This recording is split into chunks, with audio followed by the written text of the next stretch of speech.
सभी अभ्यर्थियों को मेरा प्यार भरा नमस्कार। तो कैसे हो आप लोग? आशा करता हूँ आप सभी स्वस्थ होंगे, मस्त होंगे। तो आज का वीडियो आप लोगों के लिए बहुत ही खास होने वाला है, क्योंकि एसएससी जीडी की जो आंसर की है वो जारी हो गई है।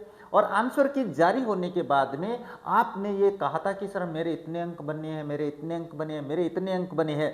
अब जैसे कि आई है आपके अंकों में भारी गिरावट आ गई है। तो अब आप सोच रहे हैं कि आंसर किए के बाद में अपनी कट ऑफ कितनी रहने वाली है, नॉर्मलाइजेशन में कितना फायदा होने वाला है, स्टेट वाइज कितनी कट ऑफ रहने वाली है। तो आज के इस वीडियो में हम वो सारी चर्चा करने वाले हैं जो आपके मन में शंका है कि सर मेरे अंक वो कम हो गए हैं तो मुझे क्या करना चाहिए। तो वो सारा विश्लेषण हम आज के इस वीडियो में करने वाले हैं। तो वीडियो को ध्यान से समझना। और ये बताऊंगा कि अगर आप इस कट ऑफ के दायरे में आ रहे हो तो आपको अपनी फिजिकल की तैयारी में लग जाना चाहिए। ये सारी बातें अपन वीडियो में करते चलेंगे। अब ज्यादा समय नहीं लेते हुए देखो अपन शुरू कर लेते हैं। अपना जो विश्लेषण करने वाले हैं हम कंप्लीट विश्लेषण करेंगे भाई, ऐसा कुछ नहीं रखने वाले हैं। जो अपनी आंसर की आई है उसके आधार पे देखो शिफ्ट वाइज औसत अंक नॉर्मलाइजेशन का फायदा और रा मार्क्स का सटीक डेटा अपने पास यहाँ पे उपलब्ध होने वाला है।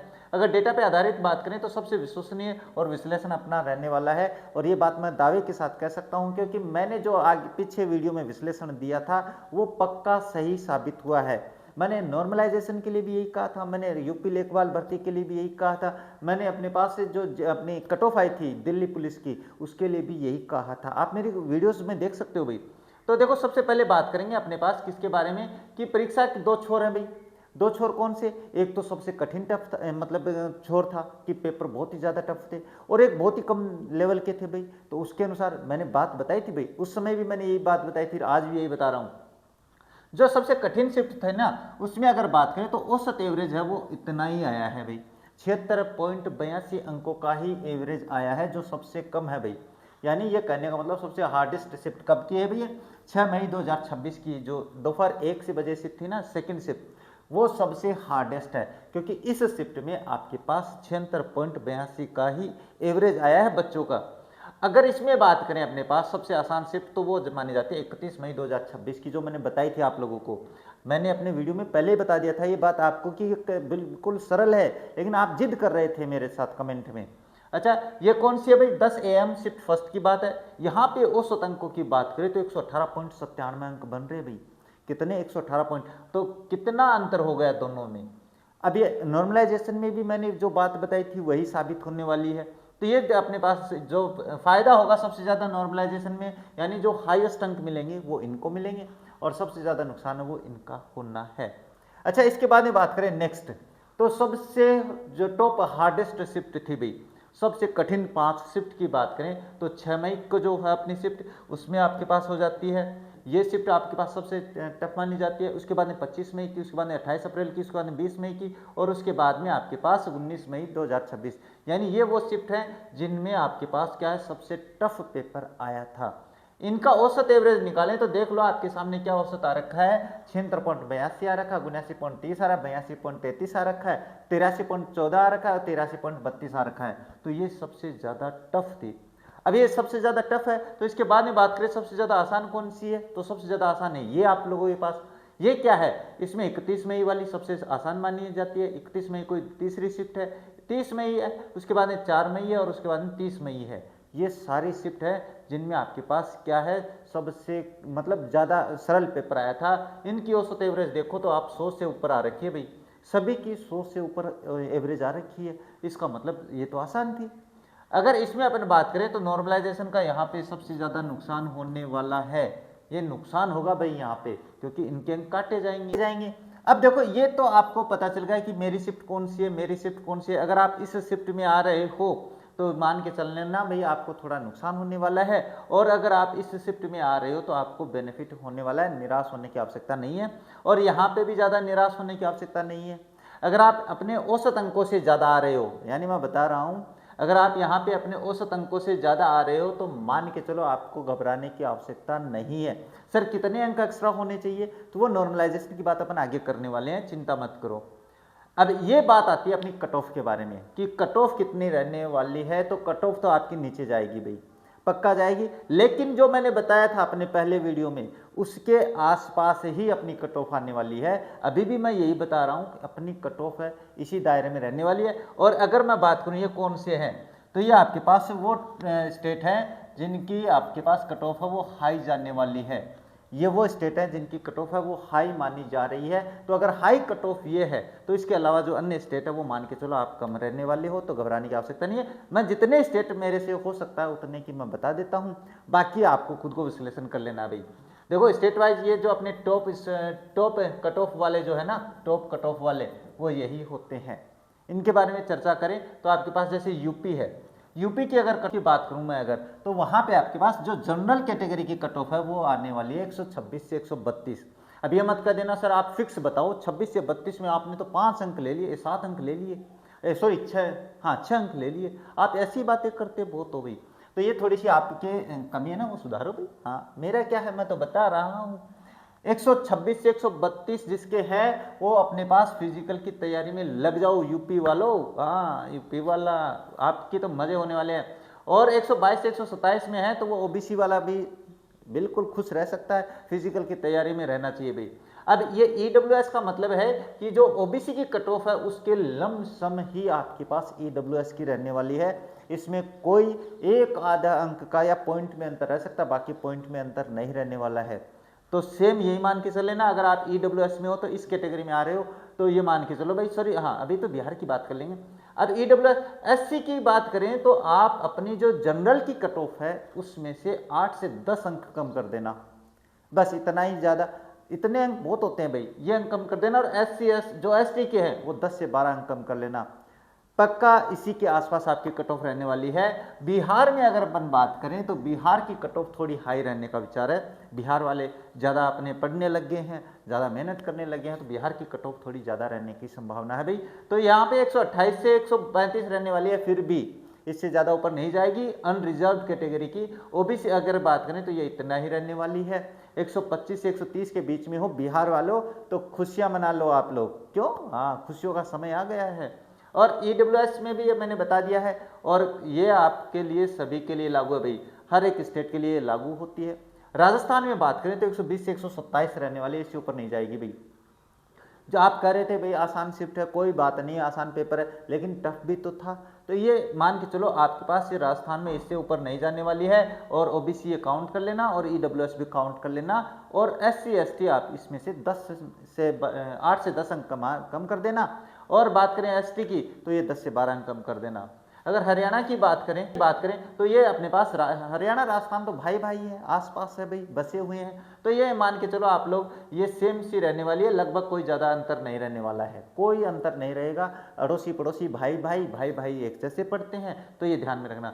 दिल्ली भी आपके पास पड़ोसी वालों में से आ जाता है, लेकिन दिल्ली में पढ़ने वाले ठीक है भाई, तो यहाँ की कट ऑफ में थोड़ा सा उछाल देखने को मिल सकता है। और ये जो ओबीसी है यहाँ पे थोड़ी उछाल आएगी भाई दिल्ली में। और एमपी की बात कर लेते हैं तो एमपी में थोड़ी इनसे नीची रहेगी, इनके कंपेरेटिवली थोड़ी नीची रहने वाली है। अब ये बाकी आप लोग हैं अपनी कट ऑफ इसके अनुसार एससी एसटी में कम कर लेना, ये मैं बता रहा हूँ।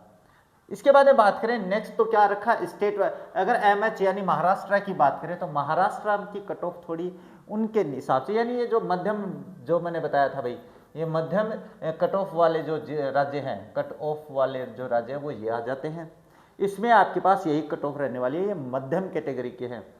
महाराष्ट्र की अनरिजर्व की बात करें तो 118 से 125 है, गुजरात की 118 से 122 है, गोवा की बात करें 115 से 120 है, झारखंड की बात करें तो 118 से 123 है, उड़ीसा 120 से 25 है, और अपने पास छत्तीसगढ़ वो 115 से 120 कैटेगरी में आता है। ये आपके पास ईडब्ल्यूएस आ जाती है, यही आपके पास लगभग मैं बता रहा हूँ माइनर अंतर आएगा, ये आपके पास दोनों सेम रहने वाली है। एससी एसटी के लिए मैंने बता दिया भाई, आप इस जो अनरिजर्व कैटेगरी है उसमें से इतने अंक घटा देना, आपकी कट ऑफ वहीं पे जानने वाली है। और बात वही है, आप अगर उस दायरे में आ रहे हो जो मैंने बता दिया, पीछे भी चर्चा करने वाले हैं। और अब थोड़ी सी बता देते हैं कि जो यूके है यानी उत्तराखंड है, हिमाचल प्रदेश है, पंजाब है, जम्मू एंड कश्मीर है, लद्दाख है, यहाँ की बात करें तो क्या है, ये जो आपका दायरा है, आप इस दायरे में अगर आ रहे हो, जैसे उत्तराखंड में 118 से 125 है, बाद में हिमाचल प्रदेश की बात करें तो ये आपके पास 120 से 125 के आसपास पहुंचने वाली है भाई, है ना, और 117 से 122 ये काउंट कर लेना भाई।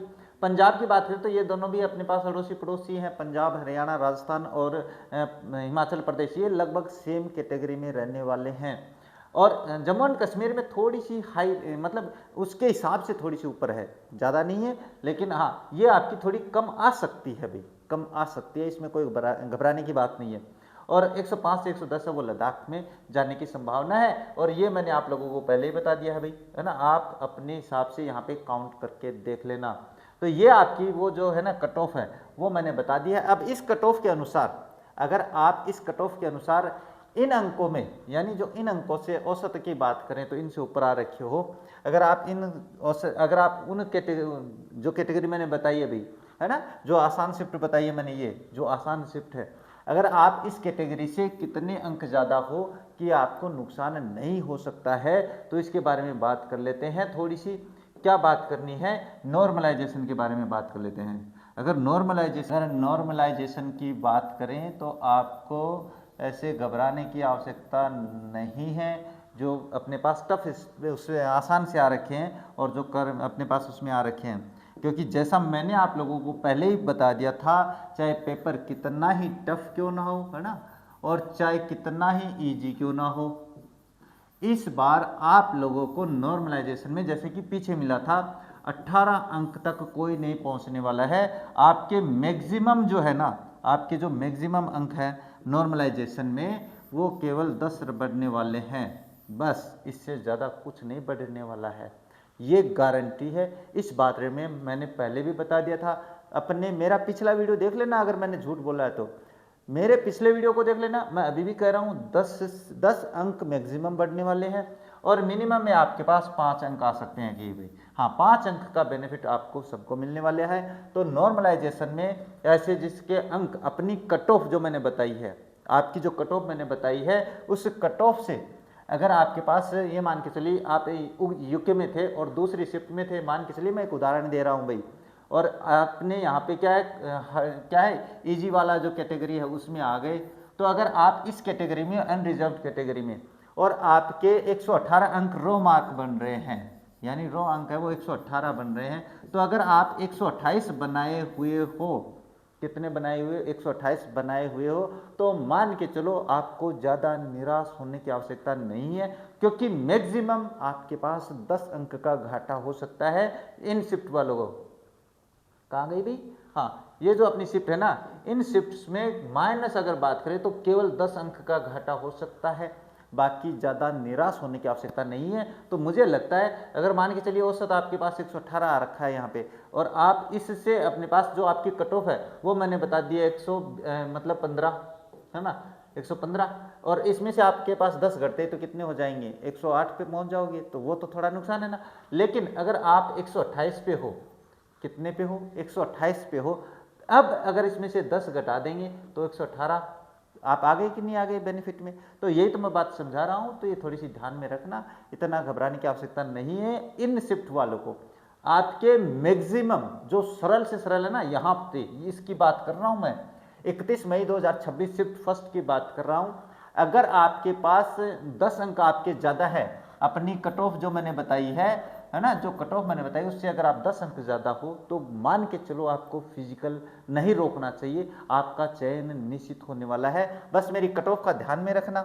और ये जो शिफ्ट हार्ड शिफ्ट वाले हैं भाई, इनके लिए भी मैं बता देता हूँ, ज़्यादा खुश होने की आवश्यकता नहीं है, आपको 10 अंक से ज़्यादा कहीं नहीं मिलने वाला है, वो भी केवल इस शिफ्ट को, जो 6 मई की शिफ्ट है उसको 10 अंक मिल सकते हैं, बाकी यहाँ पे भी तो वो 10 भी नहीं मिलने वाले हैं, ये 10 भी नहीं मिलने वाले हैं। इस बात को आपको मेरे दिमाग में बैठा लेना। तो आज का ये वीडियो बस मेरा इतना ही अपने पास इरादा था कि आपको बता दूं कि कट ऑफ क्या रहने वाली है, और सबसे नुकसानदेह बात क्या है। तो सभी जो डाटा है वो मैंने सटीक तरीके से भाई प्राप्त करे हैं, ऐसा नहीं है कि कोई ऐसी तुक्के मार दिए हैं मैंने। मेरी कही हुई बात आप लोग पीछे वीडियो में जाके देख लेना, किसी भी वीडियो में अगर मैंने कोई बात कही है तो वो तर्क के आधार पे कही है, और वो बिल्कुल वैसा ही हुआ है। आप इस वीडियो में भी देख लेना, इस वीडियो को कंप्लीट देख लेना, तो मैं देख लिया होगा अभी तक, तो अगर देख लिया है तो गारंटी है आपको इसके आसपास आपकी कट ऑफ मिलने वाली है। और अगर आप इस कट ऑफ के दायरे में हो तो आज इसे लड्डू बांटना शुरू कर दो और अपने फिजिकल की तैयारी में लग जाओ। तो बस आज के इस वीडियो को यहीं पे कंप्लीट करेंगे। अगर वीडियो आप लोगों को पसंद आया है तो वीडियो को लाइक और शेयर जरूर कर देना।